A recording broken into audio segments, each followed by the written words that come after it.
Alcatraz Federal Penitentiary, California. In October 1959, Ellsworth Bumpy Johnson was in his 7th year of a 15-year sentence at Alcatraz Federal Penitentiary, the maximum security prison on an island in San Francisco Bay that housed America's most dangerous criminals.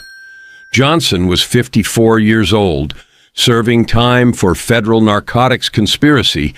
one of approximately 260 inmates confined to The Rock, where escape was considered impossible and where violence simmered constantly beneath the surface of enforced routine and rigid discipline.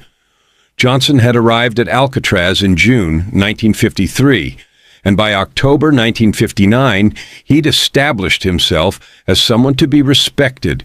a former Harlem crime boss who'd controlled millions of dollars in illegal gambling operations, who'd survived decades of gang wars, who carried himself with quiet dignity that commanded respect from other inmates regardless of their race or criminal background. Among black prisoners especially, Johnson was legendary, a man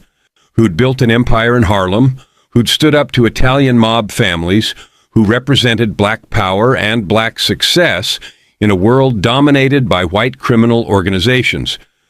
But not everyone at Alcatraz respected Bumpy Johnson, and one man in particular, a massive white prisoner named Eric Paulson, would learn in the most violent and permanent way possible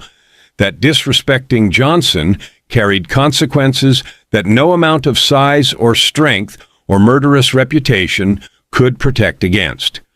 According to 17 former Alcatraz inmates who were present during October 1959 and who spoke with Prison Chronicles between 1965 and 1970, what happened in the prison cafeteria on October 23, 1959, became the most legendary act of violence in Alcatraz history.